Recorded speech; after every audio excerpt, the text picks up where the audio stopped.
Welcome back. It's me, AJ, and my new white pal, Lamb Chop, as we need to have an important discussion about white people. Again! Isn't that right, Lamb Chop? We're still working on a voice for Lamb Chop. The Austin Metcalf, Karmelo Anthony situation has completely lost all meaning.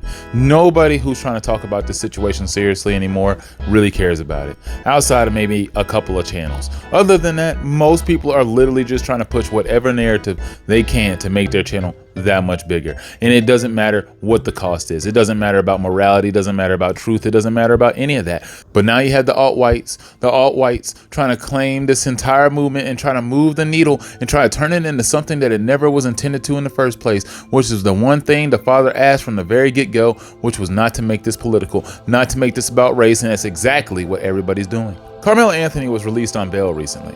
And in case you just weren't aware, I mean, yes, he is off. He is now strapped to an ankle bracelet and tied to his house. He now has to report to the judge every week, and he also can't leave the house without getting somebody's permission. And more than likely, he's not going anywhere. So for those who's thinking he's just walking the streets freely, you couldn't be any more incorrect, because he is confined to his house, which he should be. He's on house arrest. He was released for a very heinous crime, which we all know of. But let's try to not twist up the facts at the fact that people keep trying to claim the fact that they got a brand new house off the money that they got off his off-brand GoFundMe. That's not how it works, and you can't withdraw the funds that quickly. It does take a while. It is a withdrawal process, and you can't just have the money immediately, buy a home, buy a new car, and not actually have the funds available in your bank account. It just doesn't work that way, but a lot of people were trying to twist the narrative towards that. Now, that once again does not mean anything about his innocence. It just makes you know that that's not what the money was spent on, because they don't actually have that money yet. Now, are they going to get the money? More than likely, yeah, they're probably going to get those funds,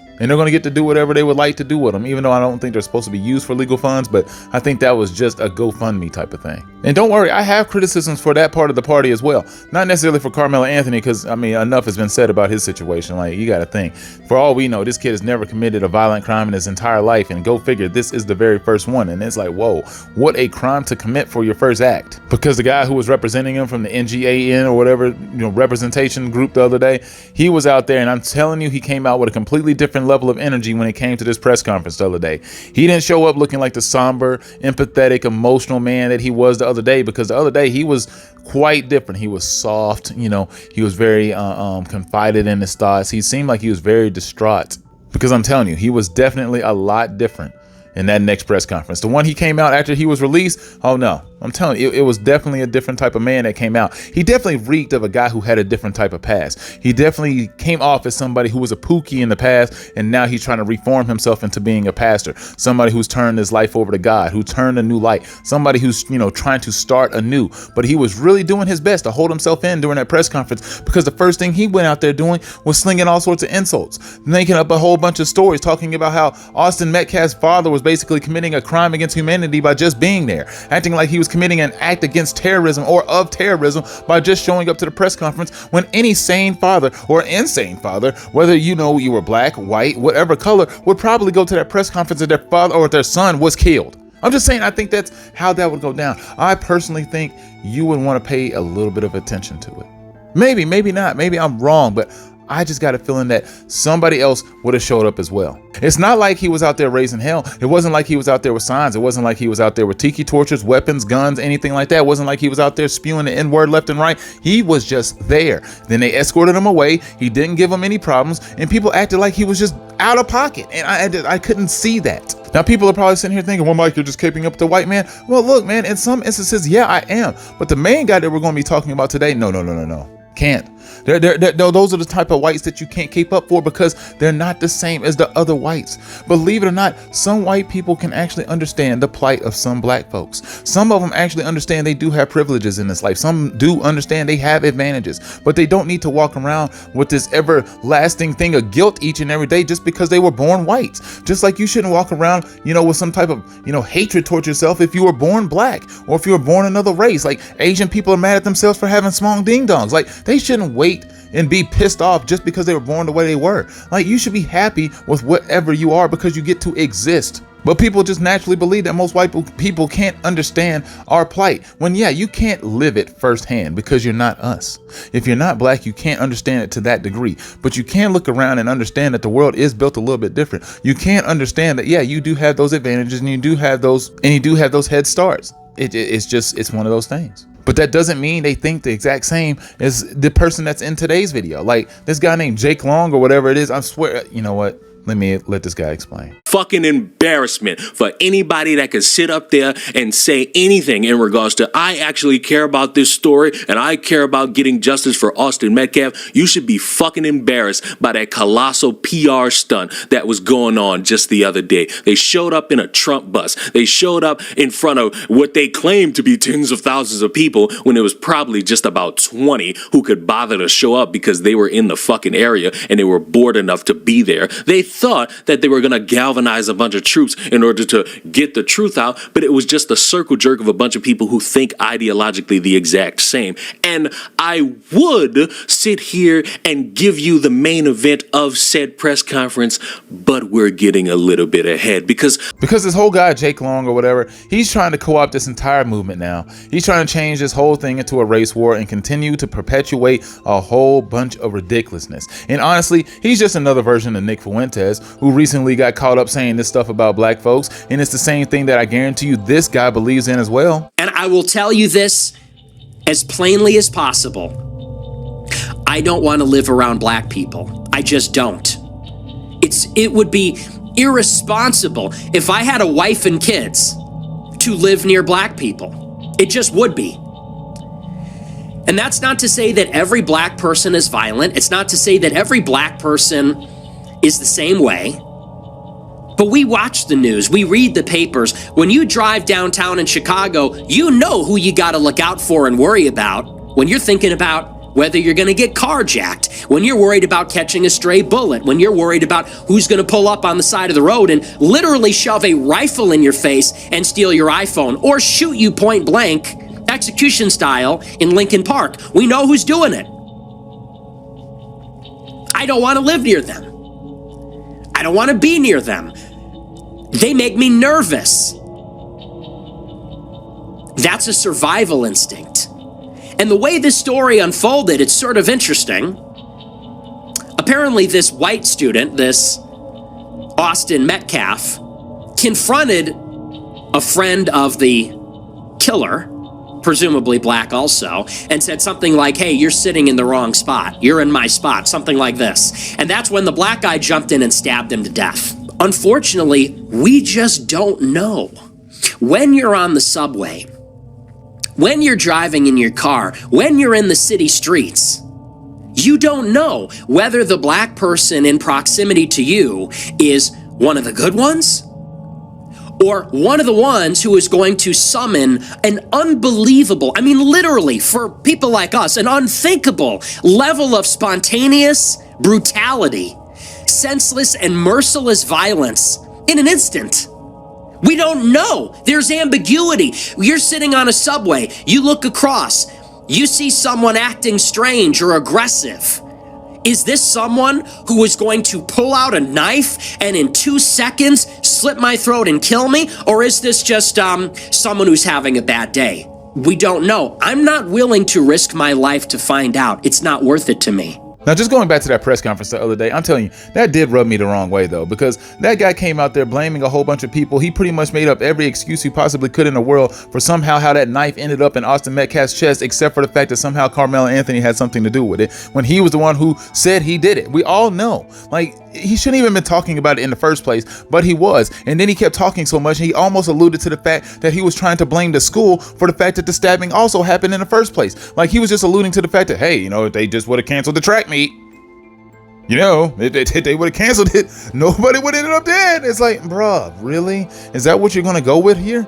Now, he didn't even finish that statement, but we all know what he was about to say before he caught himself. And I also don't believe this guy cares about Karmelo Anthony at all. Just like this white dude doesn't care about Austin Metcalf. Neither of these people really give a damn about these families. Once again, this whole situation has lost all meaning. These people don't care. Just like the folks who follow the situation don't care. The people like the Black conservative don't care. The Officer Tatums, they don't care. The Megyn Kellys, they don't care. The Fox Newses, they don't care. These people are just trying to push a narrative to scare folks, to fearmonger, to make people just gravitate towards their platforms. I don't know why people like to incite hatred and riot so much, but that's exactly what they like doing when they aren't going to ever be a part of it themselves. They're just going to stir up the mob, and they're going to stand in the back and watch people go crazy and be like, oh my God, I can't believe this is happening. And they're just going to be like, oh, I had nothing to do with that, when it's like that. Yes, you are. You have been perpetuating this shit. You have been pushing this narrative for months now, and somehow now all of a sudden when things hit the fan, you're like, oh, crickets. Nobody ever listens to the victims. Nobody ever listens to the people who are actually pleading to the world to please stop this. Just like that father pleaded to the world about this, you still have people out here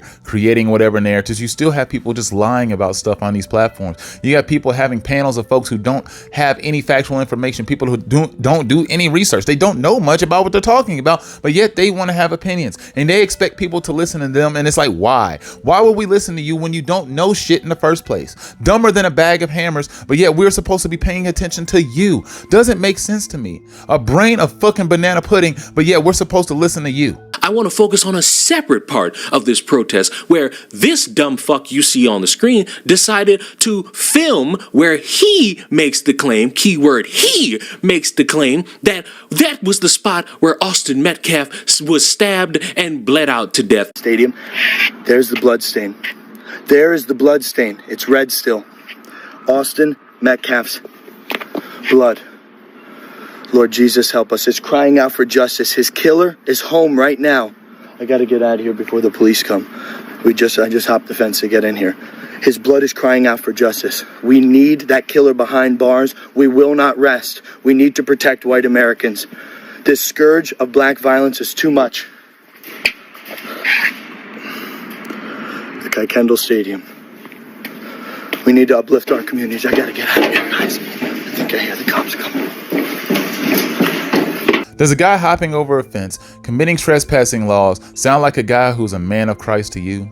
Oh my God, Christ led him to that field to make up those lies about that blood. We have no idea if that was true or not. That guy is just out there lying. He's out there creating fantasies just so you people can go ahead and eat it up. Like you can lick that blood right up off the pavement. If it was actually blood. Hell, for all we know, that was just another skid mark from another shoe. But nothing about this man speaks like a man of Christ. Nothing about this man reeks of somebody who actually goes to church. When was the last time you think he actually saw a collection plate? When was the last time you think he actually gave money to a church? Other than just going there, doing some handshakes and leaving before the service starts, do you think this man actually sits down and hears sermons? I don't think so. It reeks of a whole lot of Dr. Umar Johnson energy, if you ask me. A lot of the same stuff. A whole lot of, fear mongering, rage baiting. You're getting a whole bunch of people riled up into thinking one crazy ass thing after another, getting a whole bunch of people who are weak-minded, believe in conspiracy theories just so they can tie them up and make sure they all think alike, make sure that they all believe that no, you need to only believe in your race, nobody else exists in this world. Have people believing that your people are the only ones that are dominant in this world, that we are number one and that everybody else is inferior. What good comes out of making everybody else seem like they're inferior to your race? It sounds like you want everybody else to be your slaves. When everybody starts having these superiority complexes, it sounds like they just want to have slaves because they believe everybody else underneath them should be working for them, doing things for them, serving them. But I really want to go ahead and get to this last clip because this last part is absolutely egregious. One of the most disgusting and horrible things I've ever seen out here on the internet with this coon that's out here hugging up against his white daddy. It's just gross. I travel across the country to reduce violence in black communities. Thank you. I stand with you, sir, on a regular basis. But today, I'm here on behalf of the father, Jeff Metcalf. Okay. And what he's asking you is to not use his son's image or likeness in what you're doing. You can do what you do, but that's not what he wants his son tied to. Okay. Out of respect for that family. Now, I would ask Jeff Metcalf if he would be bold enough to act like a father of a deceased young man that was murdered instead of being somebody suppressed, worried that he's going to spark the next race riots or some type of thing. He needs to stand for righteousness, not for the consequences of righteous actions always need to be taken taken seriously. He needs to be righteous before he is fearful. He is acting out of fear, not out of righteousness. He should have been on the top of the bus today. He should have been standing shoulder to shoulder with me. Are you a father? No, I'm not. I'm a father. Hold on. So once again, we now have another hypocrite exposing himself for not knowing anything out here on the internet. We have a man who just out here and exposed himself for not being able to have any empathy for the situation. He doesn't have anything to relate to. He doesn't have kids. He probably doesn't even barely have family. He probably doesn't have any real friends. He just comes out here and does this racist shit all the time. Lying, fear mongering. As I keep saying, he keeps doing the same stuff. These people don't have anybody to rely on in their lives. Now this guy sounds just like all the alpha male gurus. Now he sounds like Myron Gaines. Now he sounds like a person who's out here trying to talk about relationship advice and dating advice and how to get women, but yet they never had any actual girlfriends before. They never really even clapped cheeks before. All they've done is pay for sex, but somehow they're trying to come out here and tell you how to do your life. No, F you. You're a liar. You don't know anything you're talking about, and somehow these people rally folks to believing in them, and it's crazy. You know why? It's because somehow you know what? You gotta give them credit. They're good.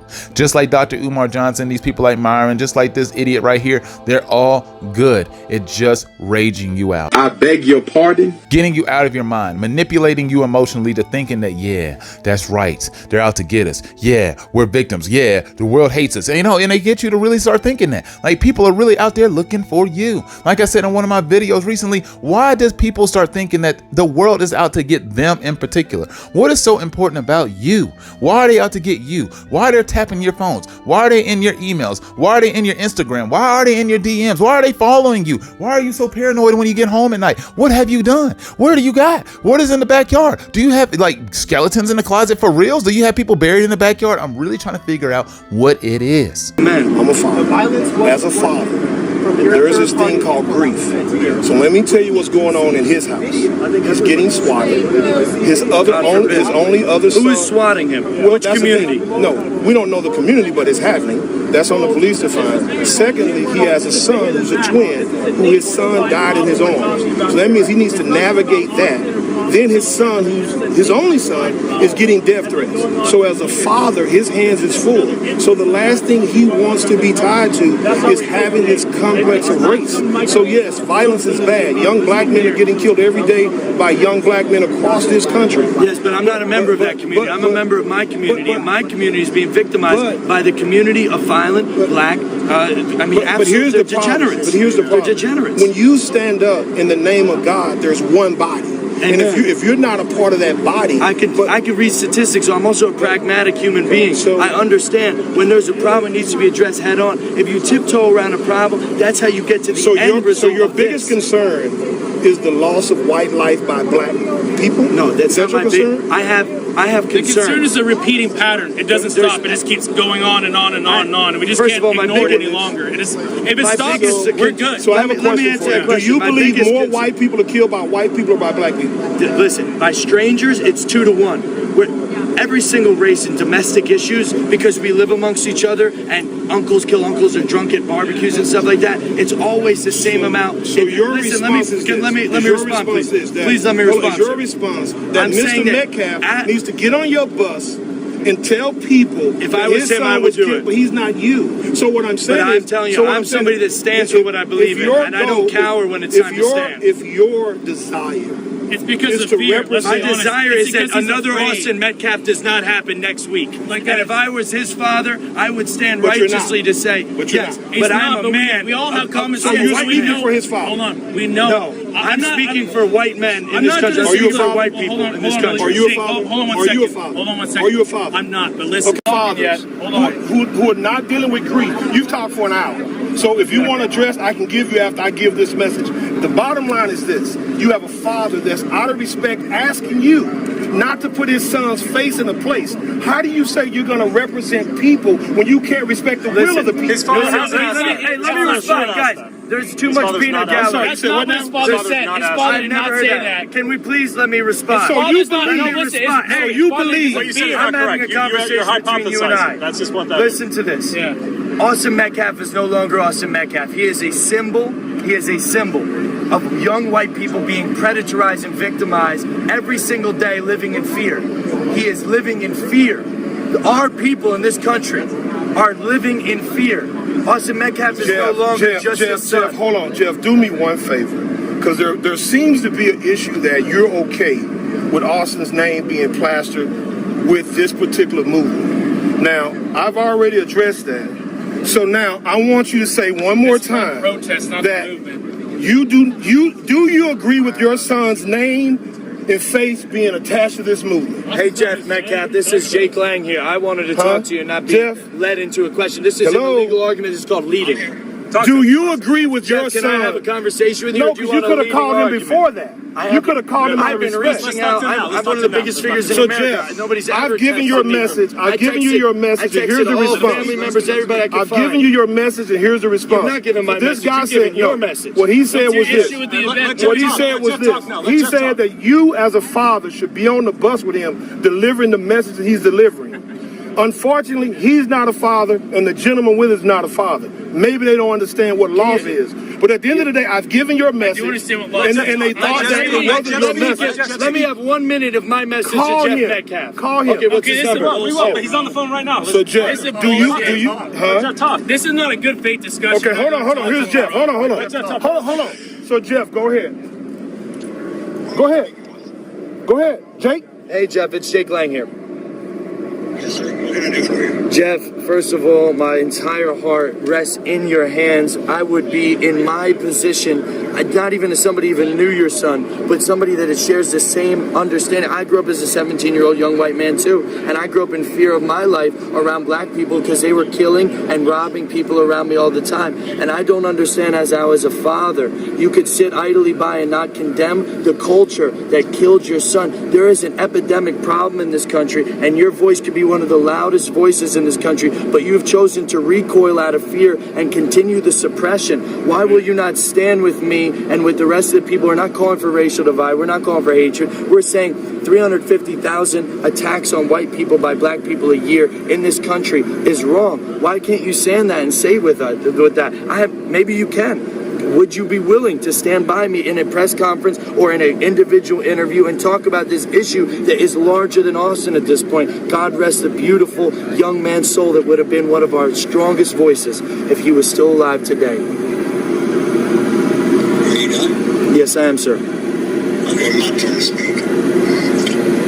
You are part of the fucking problem, my friend. You're trying to create more race divide than bridging the gap. I do not condone anything you do. You do not have any fucking... That's called white guilt. No, let it talk. My son, let me finish. I give you your time. You take my son's face off your website. I am not associated with you. You're creating more Austin Metcalfs with your weakness, sir. You are creating more Austin Metcalfs with your weakness. You are being weak. I gotta be honest with you about that, sir. You're being weak. I know I must be losing it, because if this dumpster diving, apple core eating, Sly Cooper ass, miscolored NPC, fat having ass bastard with his titties busting up out of his shirt out here, this pussified bastard who doesn't even have the nerve to actually face up and say what he said to the actual camera phone. He didn't even say it to an actual person. He didn't even say it with his face turned to it. He didn't even say it with his chest. This fat bastard decided he was going out here and say that with his back turned, hugged up against his white daddy out here. Metcalfs with your weakness. You are being weak. I gotta be honest with you about that, sir. Coming from a black man, I think you're being weak, sir. Oh my God. I swear I could absolutely choke this man until he turned purple. I could absolutely punch the pigment right off of this man's face. I would hit him so hard that his jaw would fall off. I would hit him so hard that he would forget that he was black altogether. He would actually think he was white. I would have him on all fours barking. I would have him flinging shit up out of his ass thinking that he was an actual ape, hissing around like a snake. I would have this man completely lost, thinking that he had lost himself somewhere in a dark, deep reality, and he would wake up speaking Australian. He would be confused as to who he was by the time I was done with him. Pause. This father is a good man. This father is a very good individual for him to not completely pull up on sight. After that man said what he said, I can't believe that in like 3 minutes he wasn't there. Metcalfs with your weakness. You are being weak. I gotta be honest with you about that, sir. That he didn't just drive up with a shotgun ready to go ahead and take lives. Like this man didn't come out there slinging grenades, pulling a Ja Morant, just throwing them bitches everywhere. Metcalfs with your weakness. You are being weak. I gotta be honest with you about that, sir. It's one thing for that white condescending racist worthless son of a bitch to be out there running his mouth like that, but for whoever this troglodyte is, oh no. I couldn't have it. I don't know who you are, and I don't even know why you're here. But you're out here embarrassing yourself, out here representing yourself the way you are. Who are you? Like, what did you wake up doing this morning, huh? What was your purpose? Metcalf, with your weakness. You are being weak. I gotta be honest with you about that, sir. I don't even know how a person like you exists. I don't know how a person like you wakes up each and every day proud to be a human. I don't know how you would wake up, look yourself in the mirror and be like, yeah, I think I deserve to keep going on, thinking the thoughts that I think. Out here being worthless, having no purpose, out here on both of your knees for that white dude that's out here spewing all that racist shit. A person that would hang you up by your neck in a matter of seconds, but yet somehow you are out here beholden to what he believes in. Metcalf, with your weakness. You are being weak. I gotta be honest with you about that, sir. A person that does not respect you. You are no better than Myron Gaines, and I keep telling you how low of a low life he is. He is the lowest of the low. People who don't respect their own race, people that don't respect themselves at all, to go ahead and worship folks who would actually rather have them dead than ever to be around them in their existence in the first place. Probably thinks you stink. Hell, as a matter of fact, you probably do stink. You probably do smell like shit. Metcalf, with your weakness. You are being weak. I gotta be honest with you about that, sir. No. This guy really upset me. For being there and having the audacity to say what he said, I mean, somebody literally needs to put their fist to his effing face. The amount of damage I would have done to his bone structure would have been biblical. You know how people say that they black out in moments? That moment would have caused me to actually black out. I don't believe in people actually blacking out. I believe people actually remember what happens. But every now and then there's a moment where people go so crazy based on something that had just happened, they literally don't remember. If I was there and he would have had the audacity to say that to me as a father, if I was an actual dad, I would have blacked out. Just like I think any sane person would. Well, anyway, I don't think there's much else to review here. Condemn your son's killer and the culture that caused it. Hey, Jeff. That's the problem. You've been submitted. Hold on, hey, Jeff. You've been submitted. I'll handle it from here. You've been submitted, sir. You're not.